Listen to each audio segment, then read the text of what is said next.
Cuma yang di Nari Warren itu, walaupun tadinya mereka bilang sudah sebenarnya itu cocok untuk sekolah, dan kita sudah melengkapi semua persyaratannya, baik planningnya, termasuk trafficnya itu aja untuk membuat access dan exitnya itu 8 juta. Uh. 8 juta dolar Australia. Ini bukan, saya bertemu rupiah. Hampir itu kita sudah tik itu, sudah komitmen kita dengan izin PP gitu. Belum lagi building segala macamnya, desainnya itu super. Mas Ibrahim kan lihat kan desainnya itu, keren sekali, Pak. Itu luar biasa sekali. Pokoknya semua sudah kita sudah lakukan perizinan mengenai zoningnya juga, termasuk terhadap sensitivity dengan kebudayaan Aboriginal. Kalau ada peninggalan di sana itu sudah kita lakukan juga researchnya, semuanya sudah kita lakukan. Cuma seperti itu, karena ada penolakan dari masyarakat, council-nya jadi takut, karena di sini council itu dipilih oleh masyarakat. Dari lantai 2 gedung C Universitas Muhammadiyah Kalimantan Timur, please welcome UMK Talks. Bismillahirrahmanirrahim. Assalamualaikum warahmatullahi wabarakatuh. Selamat datang teman-teman sekalian di agenda spesial kita, UMK Talks Special Edition gitu ya. Jadi hari ini adalah momen spesial. Kenapa? Karena di acara UMK Talks kita ini temanya dan bintang tamunya ini sangat spesial. Pertama, bintang tamunya spesial. Yang kedua, hostnya juga spesial. Jadi hostnya saya dibantu oleh Pak Ibrahim ini.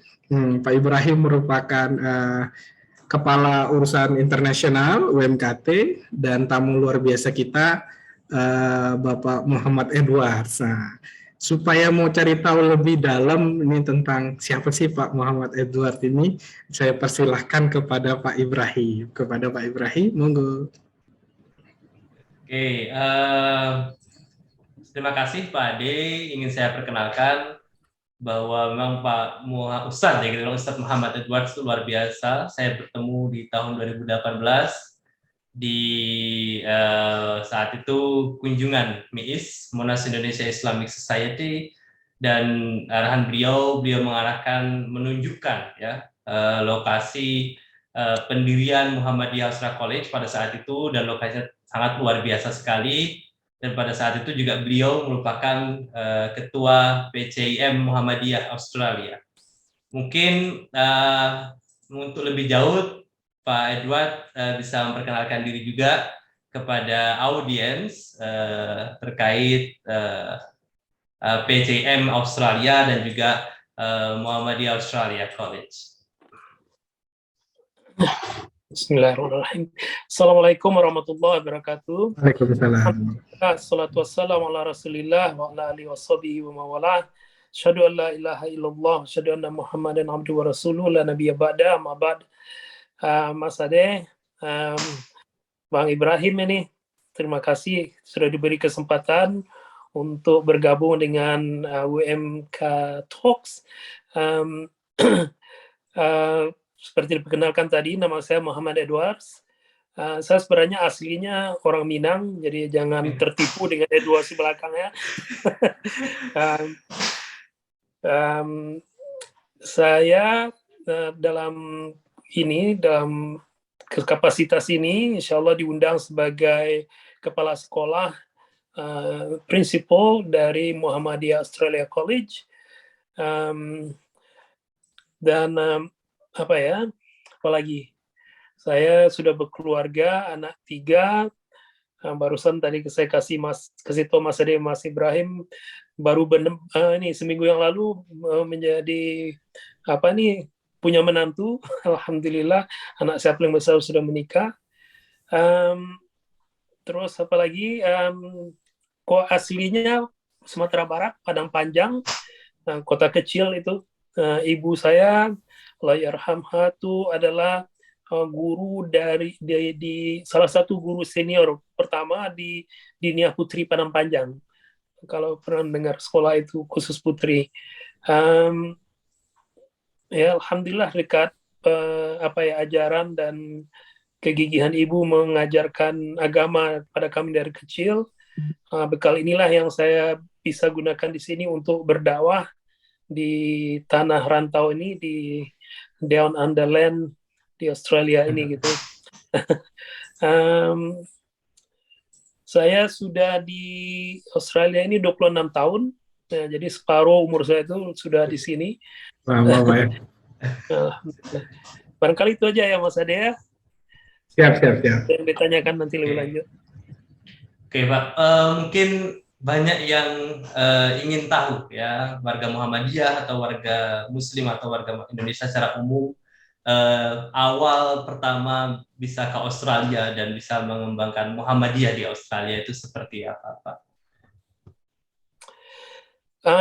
Tadinya dari 96 itu saya datang ke Australia itu untuk kuliah, meneruskan ke Masters di University of Melbourne. Tapi saat kuliah itu saya diajak oleh dosen untuk mengembangkan program Indonesian Bilingual Program yang diinisiatif oleh Commonwealth Government. Itu proyek besar dan saya kebetulan ditunjuk sebagai salah satu yang mendesainnya. Setelah kuliah saya selesai tahun 98, proyeknya masih belum selesai karena itu proyeknya untuk 5 tahun gitu. Sehingga yang tadinya saya seharusnya pulang oleh pemerintah Australia tidak dibolehkan, malah saya dijadikan permanent resident gitu. Jadi ya betul-betul takdir Allah. Tadinya saya rencananya mau sebentar aja di sini gitu, tapi kayaknya lama-lama keenakan juga di Australia. Jalan pulang semakin kabur, jadinya udah akhirnya menetap di sini saja gitu. Karena memang ya alhamdulillah saya melihat salah satu motivasi di sini itu ya walaupun saya diberi pendidikan agama yang kuat gitu, kalau misalnya saya di Indonesia barangkali saya tidak akan bisa melakukan dakwah Islam seperti yang saya lakukan di sini. Alhamdulillah karena kebutuhan di sini sangat besar, ya walaupun ilmu kita sedikit, tapi bermanfaat gitu. Saya mulai dengan mengajar anak-anak di madrasah, itulah belajar khutbah seperti itu, sehingga akhirnya ya itulah kita aktif berdakwah dan ikut juga dengan bertemu dengan kawan-kawan dengan kawan-kawan yang sudah memulai Muhammadiyah di sini. Itu dimulai ketika Bang Din datang ke sini dulu gitu. Pak Din Samsudin. Iya, Bang Din datang ke sini dulu, beliau menyarankan kenapa kita tidak bikin Muhammadiyah di Australia. Akhirnya kita sama-sama membentuk Muhammadiyah Australia PCIM. Tadinya Muhammadiyah PCIM Australia New Zealand, tapi karena perbedaan masalah ini hukum untuk registrasinya, kita hanya bisa menggunakan jurisdiksi Australia saja. Berarti Pak, untuk PTIM Australia, pimpinan cabang istimewa Muhammadiyah Australia, itu sudah terdaftar di Australia gitu ya, pemerintah Australia? Iya, terdaftar sejak kita tuh terdaftarnya sebagai non-profit organization. NGO ya? Okay. Ya, charitable charity termasuk di ACNC. Jadi itu sudah lama sekali kita apakan, dan status sebagai non-profit organization, charitable organization itu bukan mudah gitu. Mungkin satu-satunya organisasi yang memiliki status itu yang dari Indonesia ya, itu cuma kita saja gitu. Luar biasa. Ya, karena itu perlu sekali itu untuk menjadikan untuk pendirian MAC ini dulu sebagai foundation. Karena gimana Pak? Ya karena yang pemilik dari MAC itu kan PCIM. Oke. Sebagai usaha gitu. Seberapa susah sih Pak untuk bisa terregister atau terdaftar, apalagi kita bicara organisasi Islam gitu ya? Itu kira-kira kalau gambarannya singkatnya gitu ya, seberapa berjuang sih teman-teman PCIM di sana Pak? Ya bayangan beratnya itu ya seperti tadi itulah, satu-satunya organisasi yang Indonesia yang memiliki status itu cuma kita saja gitu. Itu bisa saya belum pernah ketemu, baik itu di Victoria atau di states yang lain. Itu beratnya karena harus melalui aspek itu ya, aspek legalitas, konstitusi segala macam, dan mereka sangat sangat teliti sekali untuk bisa memberikan status itu. Karena ya accountability-nya, apalagi masalah apa nih ya, kemarin itu kan ribut-ribut masalah terorisme segala macam seperti itu. Itu kan pasti begitu Pak ya. Iya, ya. Tapi ini seberat-beratnya itu jauh lebih berat lagi mendirikan Mac ini gitu. Masih ke sana, masih ditahan-tahan ini gitu. Iya, Oke, iya. sebelum kita bicara tentang Muhammadiyah Australia College gitu Pak ya. Saya sama Pak Baim ini penasaran kira-kira nih gambaran umumnya susah senangnya berdakwah di Australia dengan di Indonesia itu kira-kira bedanya apa Pak? Apa manis asamnya? Saya mau cerita manisnya aja dulu lah. Oh, yang benar. Gimana Pak? Kalau manisnya itu ya pertama seperti itu. Seperti saya katakan tadi itu, kalau orang seperti saya ini di Indonesia, untuk dakwah nih barangkali tidak berguna ini manisnya. Tapi alhamdulillah di sini saya bisa mendapat kesempatan walaupun dengan keterbatasan ilmu. Jadi itu manisnya seperti itu.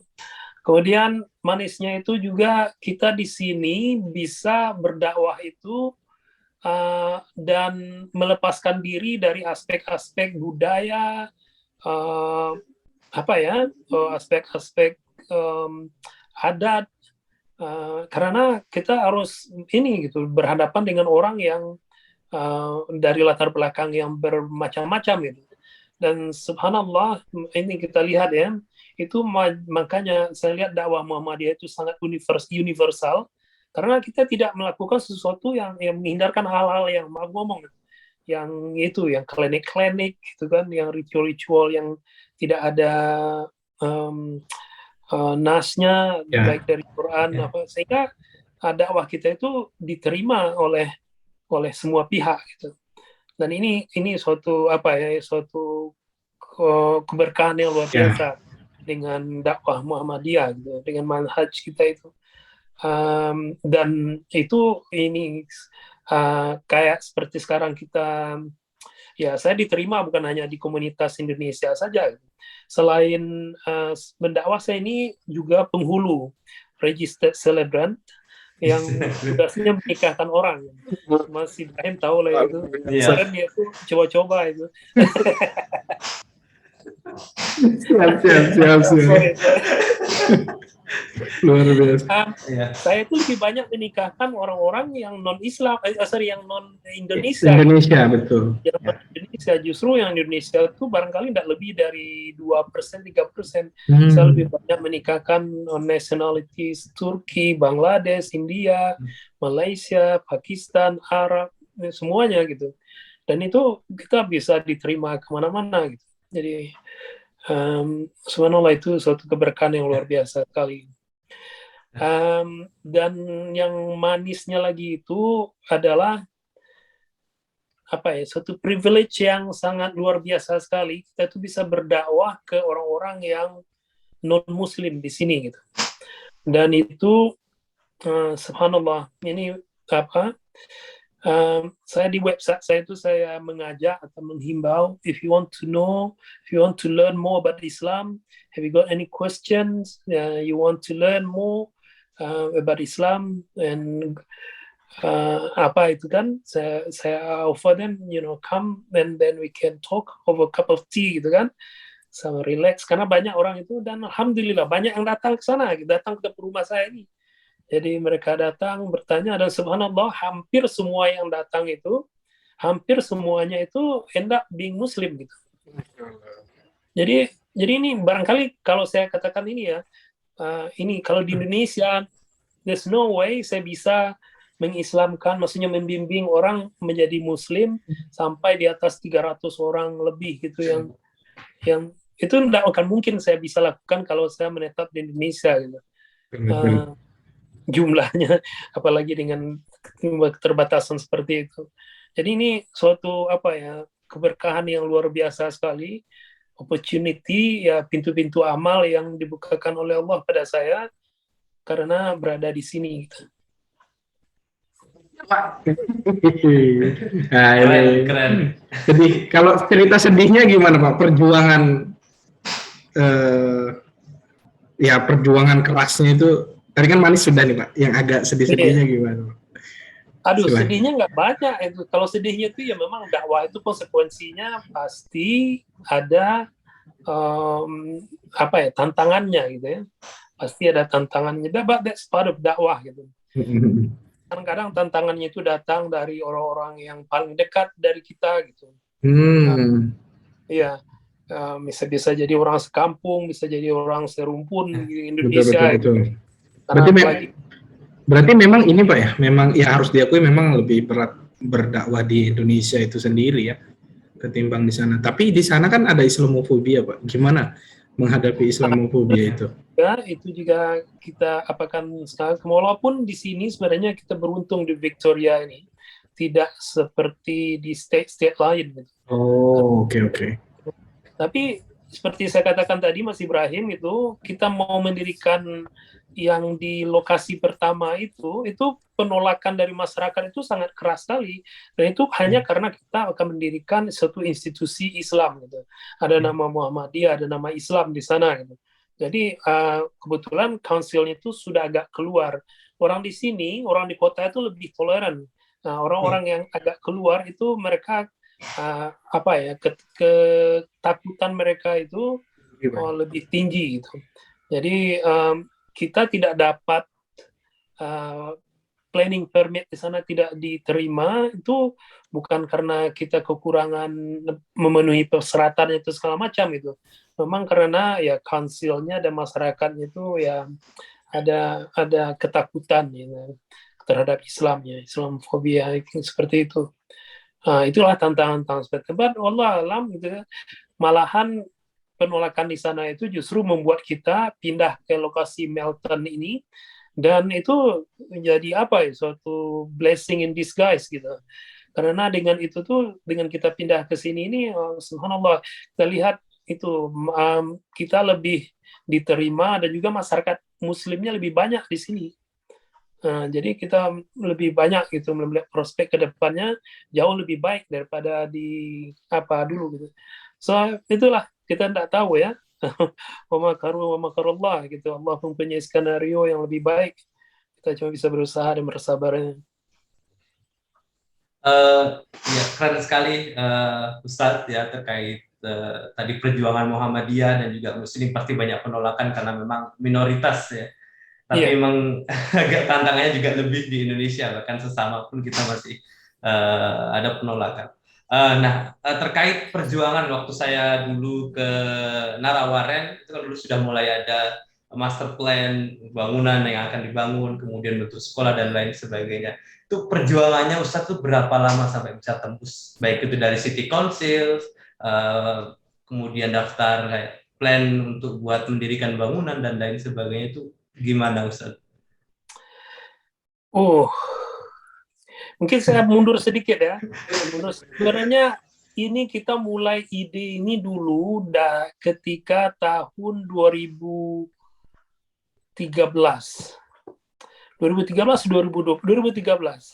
itu Pak Haidar, Pak Dahlan, beliau ini termasuk yang waktu itu masih Pak Bang Din lah jadi ketua waktu itu. Datang ke Melbourne, kita gulirkan ide PCIM ini kebetulan ya, dan disambut dengan baik gitu. Disambut dengan baik dan kita dimotivasi gitu. Sebenarnya ya ini suatu keinginan besar sekali dari kami di sini, karena kebetulan yaitu banyak dari sumber daya yang di Muhammadiyah sekarang waktu itu memang backgroundnya guru, termasuk saya gitu. Jadi kita lihat ini suatu hal yang sangat visible sekali dan memungkinkan, dan itu didukung oleh bapak-bapak dari PP maksud saat itu. Kemudian tahun 2015, ini saya ke Makassar gitu, saya kejar itu Pak Muhajir. Muktamar ya, Muktamar Muhammadiyah, betul. Ya, ya, Allahyarham Pak ini Buya Yunahar. Ya itulah beliau itu saya tagih janjinya lah gitu. Dan beliau beberapa itu ini waktu pikirnya kita udah lupa kan.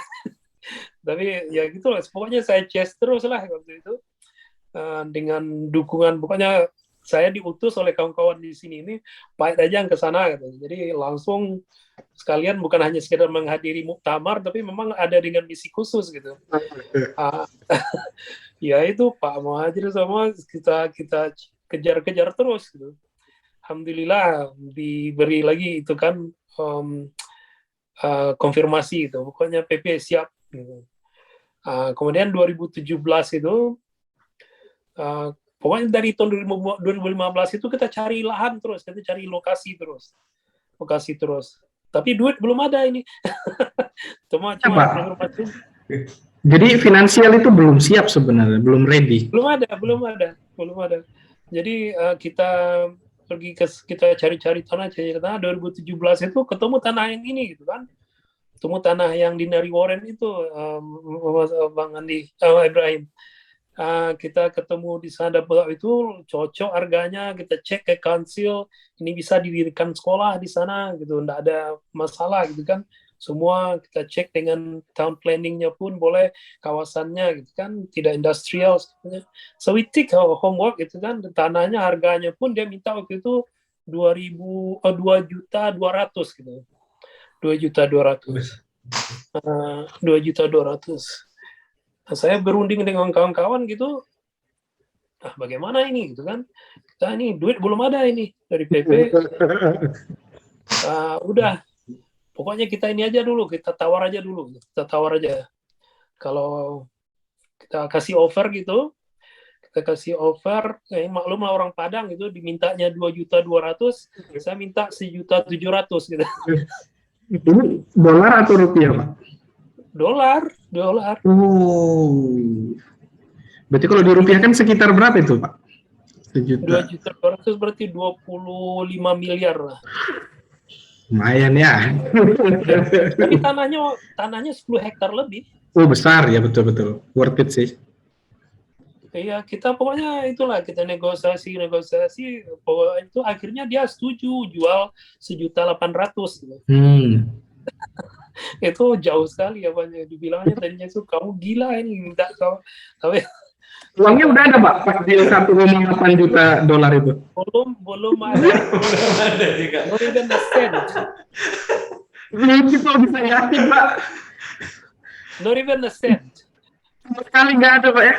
Nah, jadi bayangkan ketika diterima itu, dia menerima offer kita 1.800.000 itu, kita harus kasih deposit 10%.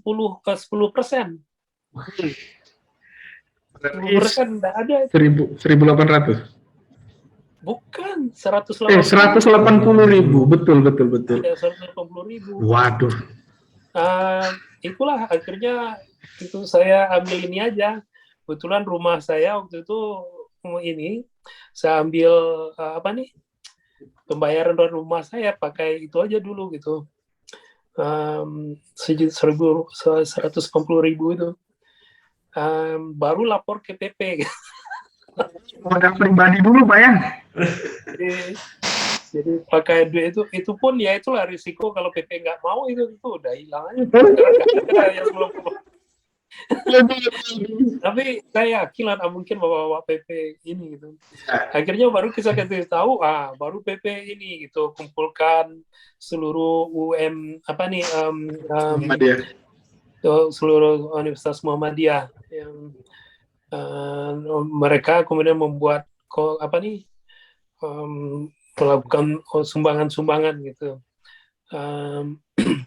Dan ya banyak alhamdulillah sesuai dengan jumlahnya ya, kayak yang di mana nih, yang di Malang, yang Jogja itu kan UMY, UMS itu malah ya itulah semangatnya gitu, diminta 10 juta ngasih 25 miliar gitu.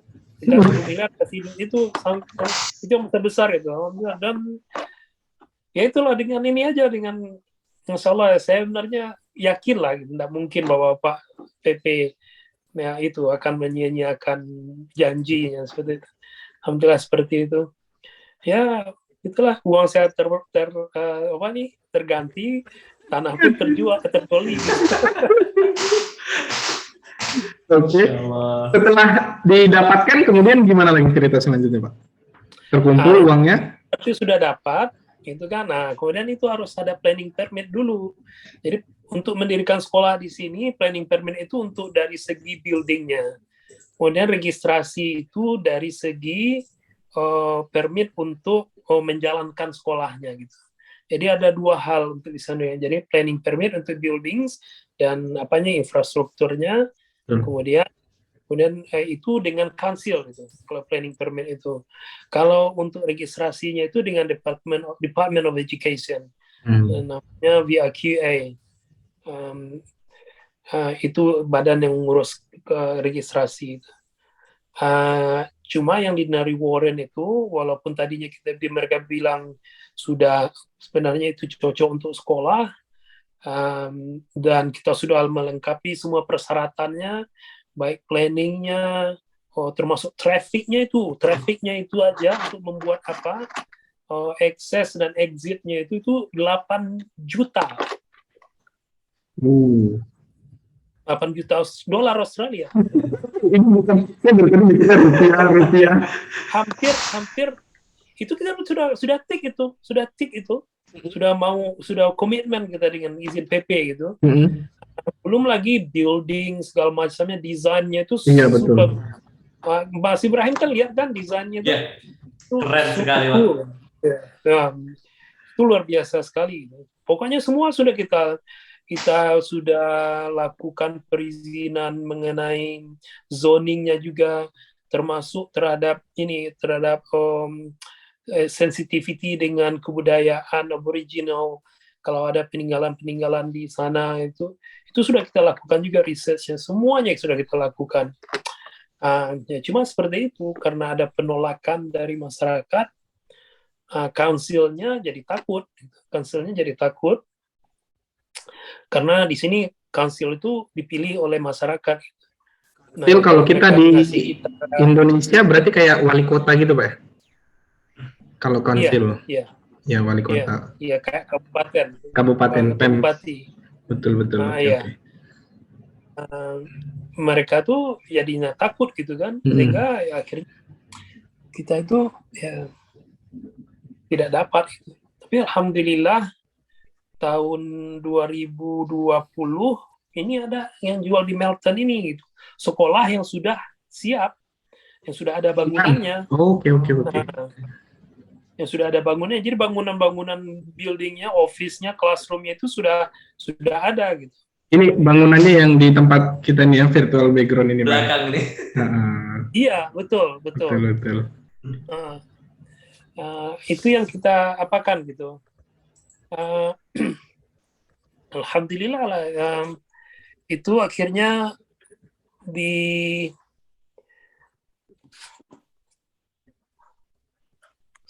ditawari di sana.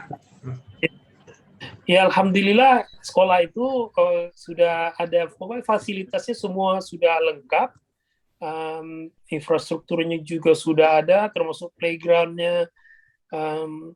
Jadi ini memang bekas sekolah yang sudah running sebelumnya gitu. Nah ini akhirnya kita minta izin ke PP dan diizinkan untuk membelinya. Kita beli itu sekitar 3,7 juta.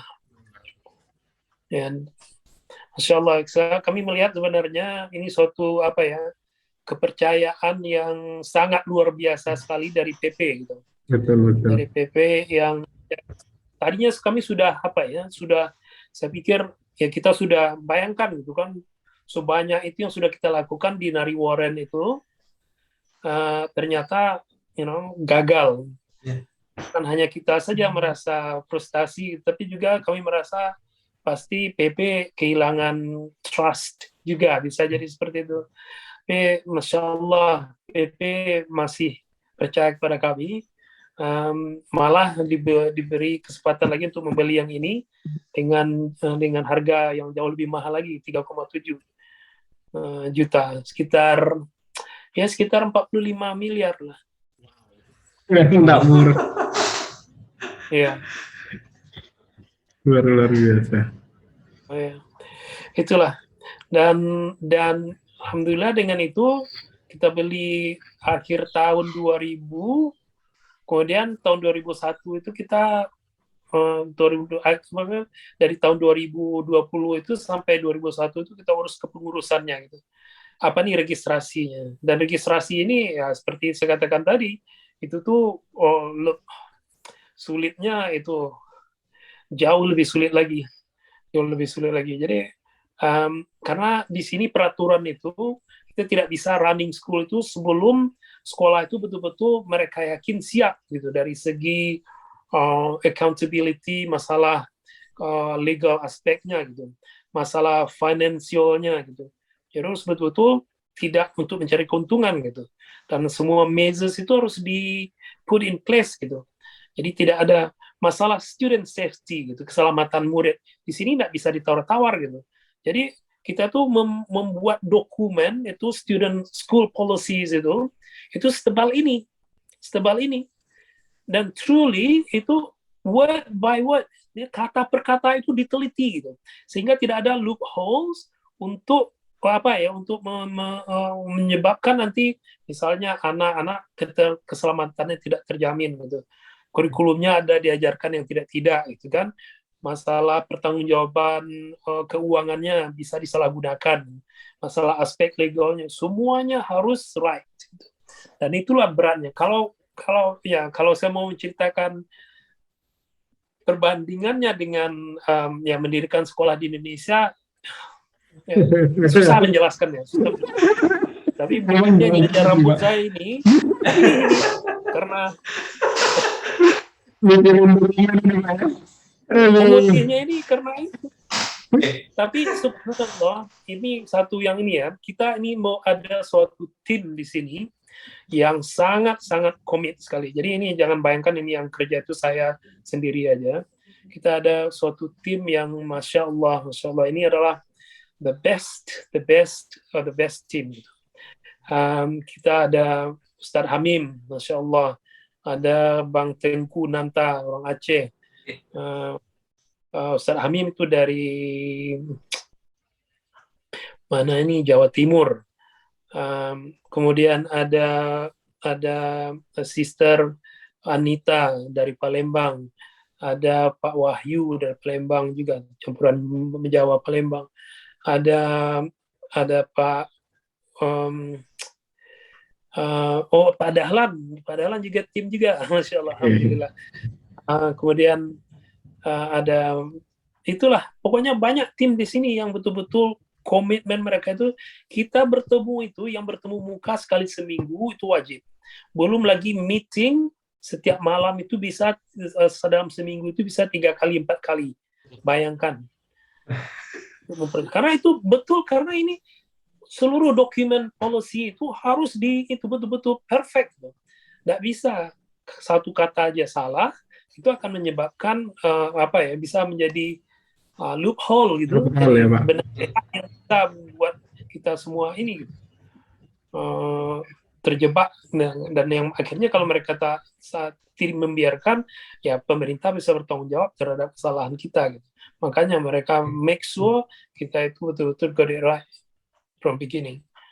Nah, iya Pak, ini kan sudah mulai running kan, ini sudah heboh juga karena Muhammadiyah sudah ada di Australia, kemudian planning, masya Allah. Nah, untuk studentnya itu apakah semua Muslim Indonesia ataupun non Muslim juga boleh, atau seperti apa, Ustaz? Enggak, masalah itulah yang seperti saya katakan tadi gitu. Karena memang dakwah kita ini diterima sekali di sini gitu. Jadi kita malah yang murid kita itu yang ada sekarang itu barangkali 20% cuma yang orang Indonesia yang punya background ini. Jadi yang banyak justru ya Bangladesh, Turki, Jordanian, Australian yang Muslim gitu, walaupun sebenarnya kita juga secara prinsip gitu kita open enrollment gitu. Jadi kita tidak mempersyaratkan harus Muslim gitu. Tapi sampai sekarang nih alhamdulillah sampai sekarang semua muridnya Muslim semua gitu. Tapi kita tidak akan menolak kalau misalnya muridnya itu nanti ada yang non Muslim. Sekarang untuk total siswa ketika baru dibuka sekarang ada berapa, Pak? Sekarang 36. Ini angkatan pertama ya? Alhamdulillah hari ini iya. Alhamdulillah ini kemarin itu ada 4 yang mendaftar, hari ini ada 2 lagi. Masya Jadi Allah. ini slowly itu ini orang melihat kita. Jadi di sini ini orang melihat kita itu mempunyai slogan yang motto School of Akhlak, School of Ihsan. Betul. Itu yang School of Akhlak, dan mereka ya prinsip kita gitu belajar agama itu bukan hanya sebagai knowledge, tapi bagaimana nilai-nilai Islam itu bisa dilihat dari bagaimana perilaku anak-anak itu gitu. Jadi anak-anak kita itu merupakan embodiment of Islamic value. Itu yang kita targetkan dengan akhlak itu gitu. Adab before akhlak, before din, before knowledge gitu. Ini yang kita coba apakan, dan alhamdulillah seperti sekarang ini kita mencoba akan ini awal topik pertama itu salam gitu kan. Itu anak-anak itu orang tuanya pada ini sekali gitu, sangat impress sekali anak-anaknya di rumah. Itu jangankan ini masuk rumah assalamualaikum gitu kan, ketemu orang yang nampak Muslim dia tidak segan-segan mereka mengucapkan salam gitu. Karena kami mengajarkan gitu salam itu bukan hanya sekedar say greeting gitu, tapi doa, tapi juga ini kalau kita maksudnya spirit Muslim itu untuk menyebarkan kedamaian gitu kan, menyebarkan ke peace ke terhadap orang lain gitu, orang sekitar kita. Sehingga there's no way kalau kita menginginkan kebaikan kepada orang lain kemudian kita ya bully, kita mengatakan mean things gitu kan. Itu jadi itu diskusi yang terus mendalam sekali sehingga mereka memahami assalamualaikum itu tidak hanya sekedar ritual saja, tapi betul-betul mereka paham dan aplikasikan gitu. Dan itu dinotis oleh orang-orang tua dan masyarakat gitu. Dan itu kita terus coba, makanya di Facebook kita terus update terus, di sosial media kita lihat perkembangannya, komen-komen dari orang tua itu kita coba apakan, dan alhamdulillah itu impact-nya bagus sekali untuk promosi sekolah kita. Yeah. Oke. Pak, boleh digambarkan sedikit demografi kondisi sosial di sekitar sekolah itu, kondisi masyarakatnya gimana sih Pak? Atau mungkin ketika sekolah berdiri oleh Muhammadiyah ini, respon masyarakat yang di sekitar kan seperti apa melihat sekolah kita ini? Melton ini unik. Kalau kita melihat 5 tahun yang lalu, itu tuh Melton ini seperti bogan redneck city gitu. Maksudnya bagaimana ya?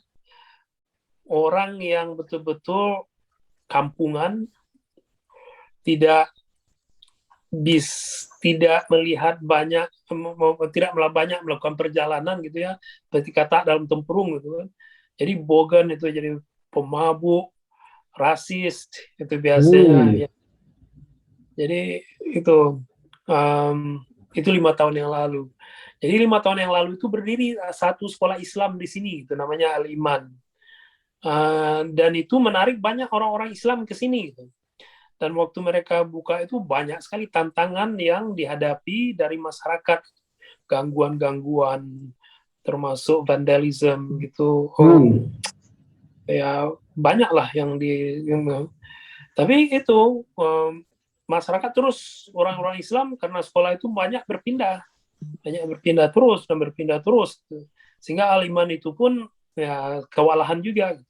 Maka ketika buka sekolah di sini, sekarang jadi 2 sekolah Islam di sini, itu pun seperti itu juga. Kita ada juga kemarin beberapa minggu yang lalu kita gotong royong itu ada anak-anak Australia gitu kan. Jadi mereka itulah mereka melihat kita berpakaian Islam seperti itu timbul resistensinya apanya. Tapi ini dari pengamatan kita secara global itu tuh terus melemah terus, karena mereka yaitu kita melihat banyak sekarang itu 5 tahun yang lalu melihat perempuan berjilbab atau pakai niqab di sini di Melton ini nggak mungkin ini. Tapi alhamdulillah sekarang ini sudah sangat jamak sekali. Ya, kita pakai apa nih? Pakai baju muslim. Ya, saya kalau ke mana-mana pakai seperti ini, enggak masalah. Jadi di sini sudah lebih apa gitu. Ya, mereka sudah belajar menerima juga, walaupun ada 1-2 juga yang melihat dengan apa, tapi sekarang mereka sudah terbiasa lah seperti itu. Oke, Pak, mungkin kan banyak sekali nanti ya, mungkin siswa-siswa yang ingin bergabung dengan Muhammadiyah Australia College. Mungkin bisa share sedikit, Pak, terkait gimana sih kurikulumnya, atau itu adopsi dengan kurikulum Australia atau develop sendiri untuk make spesial kurikulum di make seperti apa? Jadi kurikulum kita ini kita kembangkan ini kerjasama dengan UMS Solo. Jadi alhamdulillah ini waktu kita submit registration itu kita kerjasama di sini, kebetulan ada juga ada Mbak Rini Susanti itu dari Universitas Muhammadiyah Palembang yang sekarang lagi kuliah di sini. Beliau itu bagus sekali pemahaman kurikulumnya. Jadi kita kerjasama dengan Mbak Rini, dia lagi PhD di sini, beliau sangat membantu sekali ini. Saya perlu menyebutkan namanya nih karena I'm forever in debt gitu. Karena dia betul-betul luar biasa. Kemudian kita juga ini bekerja sama dengan tim WMS, dengan Pak Muhammad Dai, dengan Mbak Nur Amalia Dahlan dan putrinya Pak Dahlan, dengan kawan-kawan di sana gitu. Alhamdulillah kita buat itu kurikulumnya dengan memadukan kurikulum Australia dan juga muatan dari Muhammadiyah ke lokal gitu. Kita buat seperti itu. Dan Masya Allah dari segi sebanyak itu yang kita apakan, yang kita masukkan dari segi safety segala macam itu, yang tidak ada perbaikan itu dari kurikulumnya. Jadi itu bagus sekali. Jadi kita memang menggabungkan kurikulum Australia, Australian curriculum, dalam hal ini Victorian curriculum, karena Victorian curriculum itu sebenarnya diadopt oleh Australian curriculum. Jadi kita menggunakan Victorian curriculum itu, kemudian ditambah dengan muatan Muhammadiyah, gitu, Muhammadiyahan dan ya pendidikan agama Islam dan Quran.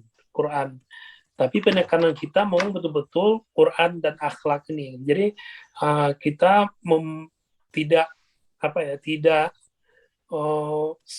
kita selektif dengan topik-topiknya. Jadi kita penekanannya betul-betul make sure apapun topik yang kita angkat, yang kita pilih, itu tuh betul-betul akan berakhir pada perubahan sikap anak. Dan kita put balance in everything yang kita lakukan. Jadi saya mengatakan kita tidak hanya fokus Islamnya saja, tapi kita siap dengan kurikulum Australianya sehingga mempersiapkan anak itu secara utuh gitu.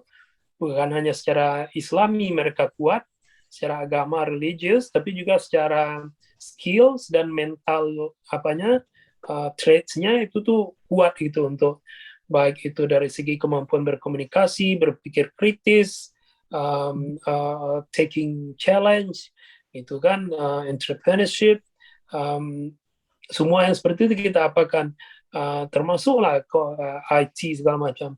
Jangan itu ya sport saja, banyak sekolah-sekolah Islam itu karena mereka menekankan Quran atau hifz gitu, hafalan, kadang-kadang mereka mengorbankan seperti PE itu kan pendidikan olahraga, physical education atau teknologi, mereka pikir itu tidak penting.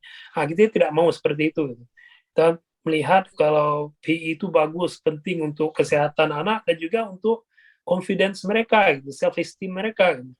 Begitu juga teknologi gitu kan, skill, communication skill gitu kan, itu suatu hal yang perlu gitu.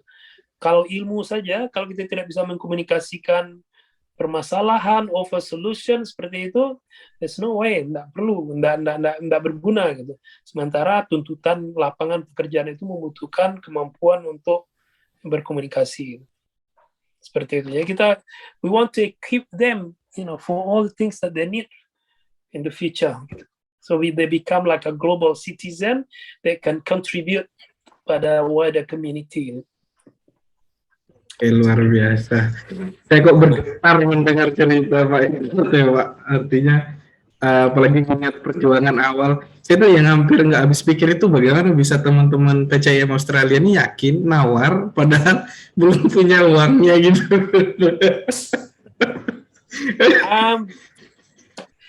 Mas Ade, ini aja kami, subhanallah ya, kalau kita lihat ya, ada sebenarnya orang-orang yang tim intinya itu barangkali 7, 5, 6, 7 orang saja gitu. Tapi ini adalah orang-orang yang betul-betul ikhlas and steadfast gitu. Maksudnya mereka betul-betul ikhlas dan ikhlas dan istiqomah. Nah itu, steadfast, istiqomah.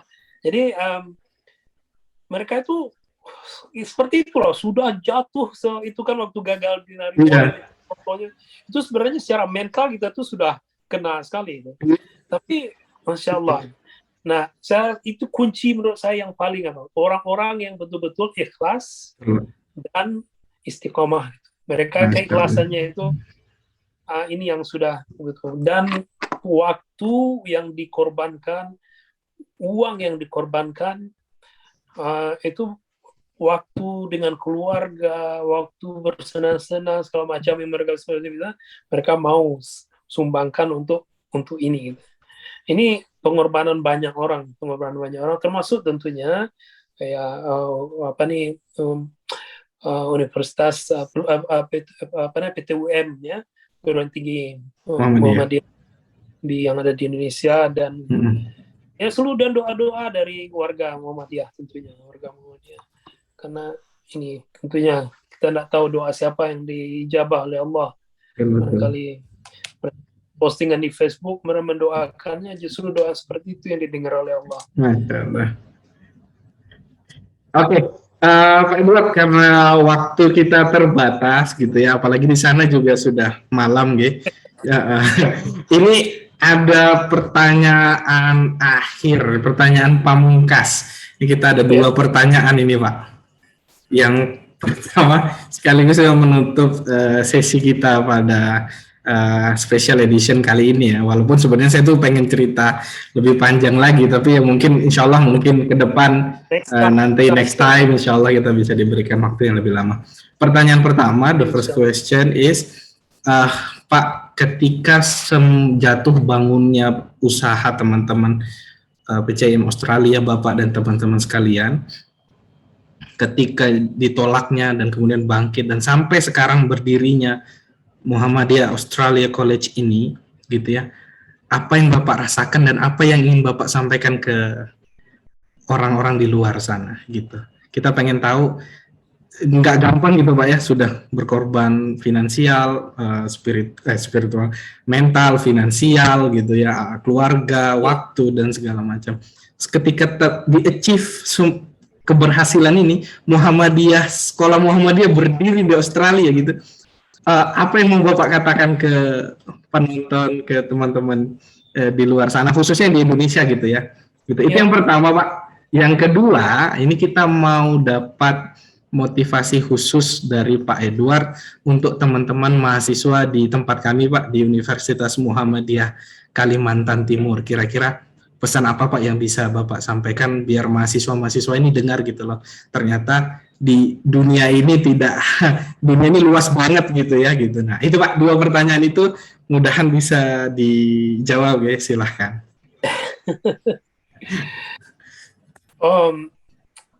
Bagaimana ya? Yang pertama Pak. Yang pertama dulu. Iya. Saya ini aja, perasaan saya itu adalah yang ingin saya sampaikan begini, bermimpi setinggi-tingginya, bermimpi setinggi-tingginya, dan kita bisa, kita bisa. Setiap langkah yang kita ambil itu, setiap kesulitan itu adalah suatu kesempatan untuk belajar dan juga untuk memperbaiki diri kita untuk menjadi lebih baik lagi. Jadi tantangan itu sebenarnya bukan halangan, tapi adalah kesempatan untuk belajar. Dan subhanallah kita di Muhammadiyah itu diberi suatu suatu environment yang sangat luar biasa sekali. Itu luar biasa. Kalau kita, saya ketemu Mas Ade, sepertinya kita sudah kenal lama, gitu kan. Walaupun kita baru, ini suatu hal yang luar biasa, karena kita ada suatu keterikatan dalam persadaran dan persyarikatan ini yang sangat luar biasa sekali. Itu kita rasakan sekarang. Ini modal yang sangat luar biasa sekali. Nah, kalau ini kita bisa kita bisa manfaatkan gitu, itu luar biasa sekali kita. Ini satu Nah, belum lagi seperti saya katakan tadi itu, kita ini memiliki suatu organisasi yang Masya Allah kekayaannya sangat luar biasa sekali. Mungkin Muhammadiyah ini itu duit itu seperti nggak ada apanya gitu. Dan kalau kita benar, saya yakin ini kita akan didukung oleh organisasi gitu.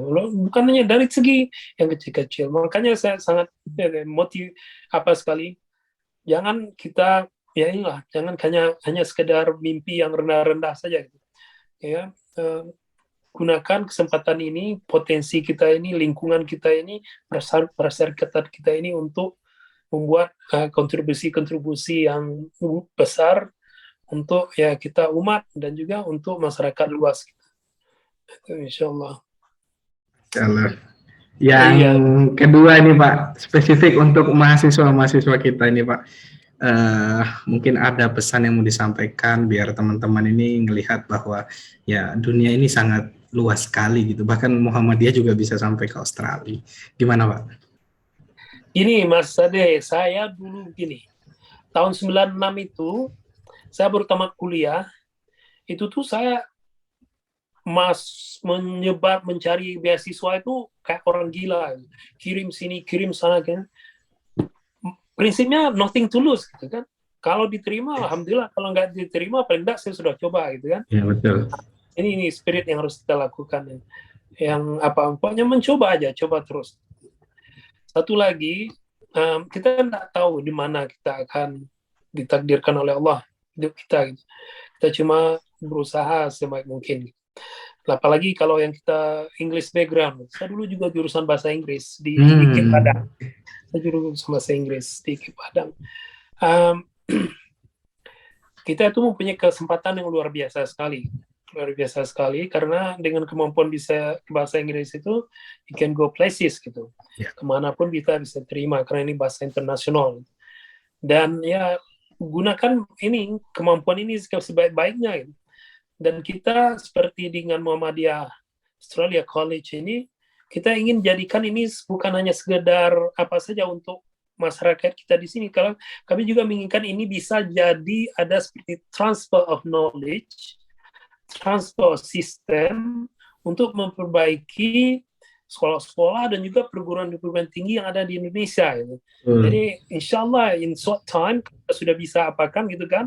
Paling tidak kita bisa apa yang bisa baik di sini kita bisa transfer itu ke Indonesia. Gitu. Mungkin kita bisa mulai dengan sekolah-sekolah Muhammadiyah dulu. Gitu. Mungkin kita bisa mulai dengan perguruan-perguruan tinggi Muhammadiyah dulu gitu. Seperti FKIP-nya gitu kan. Dengan seperti itu nanti ya bisa jadi seperti mahasiswa-mahasiswa nanti praktek mengajarnya ya enggak di Indonesia tapi bisa datang ke MEK gitu. Amin. Contohnya amin. ini kita. Insyaallah ini yang visi kami itu seperti itu gitu. Dan who knows gitu kan kalau sudah itu sudah terbuka bisa jadi kan bisa bekerja di sini, bisa menjadi guru di sini, itu kan kesempatan lebih terbuka. Jadi ada kita buka dulu pintunya, insyaallah mudah-mudahan ini bisa jadi besar gitu kan. Amin. Dan sehingga kita bisa memberi kesempatan untuk mahasiswa-mahasiswa kita di Indonesia untuk mengabdi di Muhammadiyah Australia College ini. Jadi ingin mahasiswa lagi gini Pak, praktek di sana ini. Dosennya pun boleh. Dosennya boleh dong main. Ya why not, ya kan? Iya, betul. Masya Allah. Ya, barangkali itu kita pokoknya itu aja yang saya ingin kita itulah apa ada drive dari dalam diri kita itu untuk aim high. Visinya visi internasional sekarang global. Baik, alhamdulillah rabbil alamin. Terima kasih Pak Edward, Kepala Sekolah SMA. Ini amin ya sampai SMA. Kepala Sekolah Muhammadiyah Australia College. Terima kasih Pak Edward. Saya dan Pak Baim tentunya sangat bersyukur sekali. Mungkin kalau tidak karena pandemi teknologi kita nggak akan bisa dapat momen ini Pak ya. Jadi memang ada juga yang bisa disyukurin dari pandemi, tinggal bagaimana kita menyikapinya. Kita terima kasih banyak Pak Edward. Kita juga mendoakan semoga Muhammadiyah Australia College bisa menjadi jawaban atas tantangan-tantangan Islam yang ada di Australia, sekaligus menjadi motivasi bagi kita amal usaha Muhammadiyah yang ada di Indonesia gitu. Karena dengan adanya Muhammadiyah Australia College ini tentunya akan sangat memotivasi dan menjadi inspirasi buat kita yang di Indonesia. Seperti itu. Insya Allah Pak Edward, terima kasih banyak. Kita akan kita harus sudahi karena keterbatasan waktu. Mudahan di lain waktu, next time kita punya kesempatan yang lebih besar lagi untuk bisa berdiskusi. Terima kasih. Akhirul kalam, nun wal kalam yamesturun, fastabiqul khairat. Assalamualaikum warahmatullahi wabarakatuh.